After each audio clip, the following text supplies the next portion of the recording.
Подвиги Александра Матросова, капитана Гастелло, Зои Космодемьянской во время Великой Отечественной войны повторили сотни советских воинов. Но вот война уже заканчивалась, тянулись ее последние недели. Ясно было, что дальше мир, новая счастливая жизнь. А бойцы Красной Армии все так же шли ради Родины на самопожертвование, на подвиг. Давайте их вспомним. —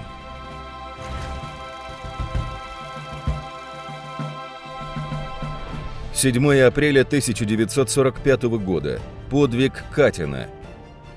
При штурме Кёнигсберга, оставшись в живых один из всей своей пулеметной роты, старший лейтенант Николай Катин отстреливался от немцев из 2 пулеметов, а когда враги подошли вплотную, подорвал их гранатой вместе с собой. Ему было 20 лет. 17 апреля 1945 года. Подвиг Кожедуба. Когда Ивана Кожедуба спросили, какой из сбитых самолетов чаще вспоминается, он ответил: 2 последних, 61-й и 62-й. Эти 2 вражеские машины 17 апреля упали на улице горящего Берлина. Тогда 2 советских летчика вступили в бой с 40 самолетами врага и победили. Кожедуб – советский летчик ас номер 1. Он сбил больше всех вражеских самолетов. 24 апреля 1945 года. Подвиг Бумагина. Лейтенант Иосиф Бумагин в уличном бою в Бреслау, Вроцлав, закрыл своим телом амбразуру, повторив подвиг Матросова, последний в войне с Германией. Советские воины совершили 445 подвигов, аналогичных тому, что прославил Александра Матросова. 30 апреля 1945 года. Подвиг Масалова. Сержант Николай Масалов, рискуя жизнью, спас немецкую девочку из-под огня в Берлине. Прототип памятника в берлинском Трептов-парке – это он. 3 мая 1945 года. Подвиг Кузьминых и Ефимова. В районе немецкого города Котбус экипаж бомбардировщика П-2, лейтенанты Евгений Кузьминых и Анатолий Ефимов, совершили огненный таран. За этот подвиг они не получили наград, поскольку обоим накануне, в конце апреля 45-го, вручили ордена. Всего за годы Великой Отечественной войны советские летчики совершили около 250 таранов наземной цели. 9 мая 1945 года. Подвиг Покрышкина. В этот день трижды Герой Советского Союза полковник Александр Покрышкин провел последний бой над Прагой. За время войны он лично сбил 59, а по неофициальным данным 75 самолетов противника и еще 6 в группе. Всего за время войны звание Героя Советского Союза присвоено 1026 летчикам, из них 24 дважды и 1 Покрышкину трижды. 18 августа 45-го 3-ю звезду Героя получил и Иван Кожедуб. —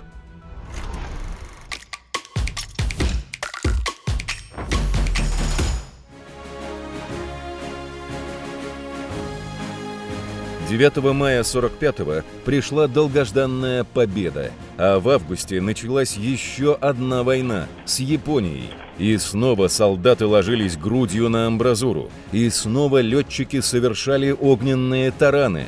Часть их имен увековечены в названиях населенных пунктов на Дальнем Востоке. Вспомним их подвиги. 10 августа 1945 года. Подвиг Янко и Бабкина. Последний огненный таран во Второй мировой войне совершил младший лейтенант Михаил Янко со своим воздушным стрелком Иваном Бабкиным. Он направил горящий Ил-2 на военный объект – огромное здание в порту Росин, сейчас Наньчжин, Северная Корея. Это был 3-й боевой вылет отважного летчика. Морские пехотинцы, занявшие порт, нашли останки экипажа и похоронили на холме у бухты. Над могилой установили покореженный трехлопастной воздушный винт с самолета «Янко». 13 августа 1945 года. Подвиг Буюклы. У железнодорожной станции Катон, сегодня поселок Победино, на Сахалине, наши бойцы были остановлены сильным огнем из дзота. Старший сержант Антон Буюклы, прикрываясь щитком пулемета, пополз к огневой точке врага. На подступах к ней был тяжело ранен, но нашел в себе силы броситься всем телом на амбразуру. Пулемет умолк. Мощное «Ура» огласило окрестности, наступление продолжалось. Звание Героя Советского Союза отважному герою было присвоено в 1965-м. 15 августа 1945-го. Подвиг Цукановой. При десантной операции в порту Сейсин, сейчас Чхонджин, КНДР, санинструктор ефрейтор Мария Цуканова за 2 дня спасла жизнь 52 раненым десантникам. Сама была ранена в ноги, но, сделав себе перевязку, с автоматом в руках отбивала атаки японцев. Вечером 15 августа, когда роте пришлось отступить, Мария осталась прикрывать отход. Потеряв сознание, попала в плен. Японцы ее пытали, добиваясь сведений о составе десанта, изрезали тело на куски. Хоронили 20-летнюю отважную девушку, завернув в одеяло.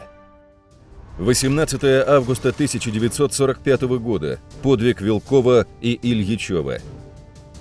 Последними подвиг Матросова совершили матросы 26-летний Николай Вилков и 18-летний Петр Ильичев. Герои десантировались в составе батальона морской пехоты на один из Курильских островов – Шумшу, и закрыли своими телами амбразуры японского дзота.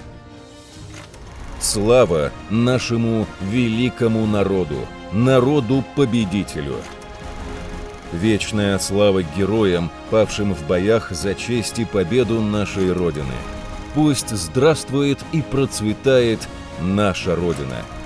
Эти слова Сталина из обращения к народу 2 сентября 1945 года подвели итог всей Второй мировой войне.